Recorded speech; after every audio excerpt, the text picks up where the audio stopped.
Hi friends, ముందుగా అందరికీ ముక్కోటి ఏకాదశి శుభాకాంక్షలు. సూర్యుడు ఉత్తరాయణానికి మారే ముందు వచ్చే ధనుర్మాస శుద్ధ ఏకాదశిని వైకుంఠ ఏకాదశి అంటారు.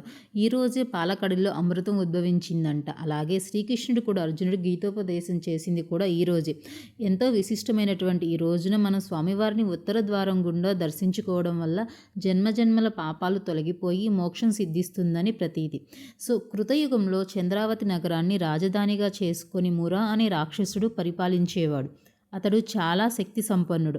అతను ప్రజలను తీవ్రంగా హింసిస్తూ యజ్ఞాలను ధ్వంసం చేస్తుండేవాడు. ఇంద్రాది దేవతలను సైతం ఓడించిన మురాసురుడు త్రిమూర్తులనే లెక్క చేయకుండా కయ్యానికి కాలు దువ్వుతూ ఉండగా దేవతలందరూ వారిని భరించలేక వైకుంఠానికి చేరుకొని తమను కాపాడమని విష్ణుమూర్తిని శరణు కోరతారు.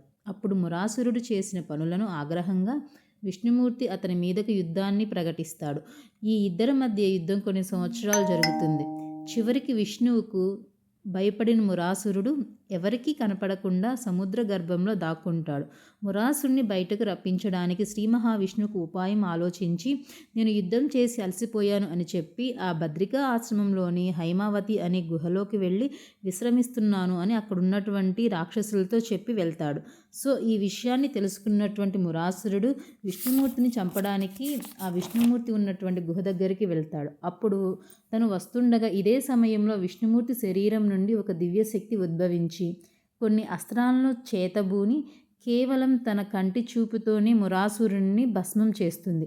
ఆ కన్య చేతిలో మరణించినటువంటి తర్వాత యోగ నిద్రలో ఉన్నటువంటి శ్రీ మహావిష్ణువు లేచి తనని రక్షించడానికి ఉద్భవించిన ఆ కన్యను చూసి తిథులలో 11వ తిథి నాడు ఉద్భవించింది గనుక ఆమెకు ఏకాదశి అని నామకరణం చేసి నీకు ఏ వరం కావాలో కోరుకోమని అడుగుతాడు.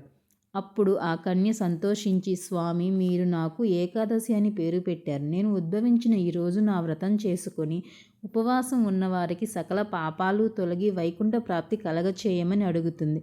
అలాగే అని శ్రీ మహావిష్ణువు వరం ఇవ్వడం వల్ల ఏకాదశికి అంత ప్రత్యేకమైనటువంటి విశిష్టత ఏర్పడుతుంది. ఉత్తర ద్వారం గుండాన్ని ఎందుకు దర్శనం చేసుకోవాలని ఒక చిన్న వీడియో ద్వారా తెలుసుకుందాం. పాలసముద్రంలో శేషతల్పం మీద నిద్రిస్తున్నటువంటి శ్రీ మహావిష్ణువు చెవిలోని మలినాల నుండి ఉద్భవించినటువంటి ఇద్దరు రాక్షసులు, ఒకరి పేరు మధు, రెండవ పేరు కైటకుడు. పుట్టిన వెంటనే పాలసముద్రం మొత్తం కలియ తిరుగుతూ మనం ఎవరం ఎలా పుట్టాము అని ఆ పాలసముద్రం తిరుగుతూ వారికి ఒక అక్కడ ఉన్నటువంటి బ్రహ్మ కనపడతాడు. అప్పుడు నీకు దమ్ముంటే మాతో తలపడు, లేకపోతే ఈ పద్మం మీద నుంచి ఖాళీ చేసి వెళ్ళు అంటారు. వారి దౌర్జన్యాన్ని భరించలేక బ్రహ్మ విష్ణుమూర్తిని కాపాడమని ప్రార్థిస్తాడు. అప్పుడు అక్కడికి వచ్చినటువంటి విష్ణుమూర్తి, మీరు నా నుండి ఉద్భవించారు, మీకు రాక్షసి ప్రవృత్తి తగదు, ఏ వరం కావాలో అడగమని చెప్తాడు. వాళ్ళు నవ్వుకొని, మేము అత్యంత శక్తిశాలులం, మేము నీ నుండి పుట్టడం ఏంటి, మేము బలశాలులం, నీకు ఏం వరం కావాలో కోరుకో అని హాస్యంగా అన్నారు. అప్పుడు విష్ణుమూర్తి, సరే అయితే మీరు నా చేతిలోనే మరణించాలి అని చెప్పగా వాళ్ళు కూడా సరే అని, కాకపోతే మేము మరణించే ముందు మీరు మాతో యుద్ధం చేయాలి అని చెప్పి ఆ రాక్షసులు కోరుతారు. అప్పుడు శ్రీహరి దానికి సరే అనగా యుద్ధం జరుగుతున్నటువంటి సమయంలో వారు శ్రీహరి శరీరాన్ని తాకి పులకించిపోతారు. వారు శరీరాన్ని తాకితేనే ఇంత అనుభూతి ఉంటే నిరంతరం ఆయన సేవలోనే ఉంటే ఎంత బాగుండు అని చెప్పేసి, స్వామి మాకు యుద్ధం వద్దు, మమ్మల్ని మీతో పాటు వైకుంఠానికి తీసుకెళ్ళు అని చెప్తారు. అప్పుడు విష్ణుమూర్తి సరే అని వీళ్ళని అందరూ వెళ్ళే ద్వారం గుండా కాకుండా వీళ్ళని ప్రత్యేకమైన ద్వారంగా తీసుకువెళ్ళాలని చెప్పేసి ఆ రోజు ఏకాదశి పర్వదినము. ఈరోజు వచ్చే భక్తులందరినీ కూడా ఉత్తర ద్వారం నుండి పంపించమని చెప్పేసి అక్కడ ఉన్నటువంటి భటులకు చెప్తాడు.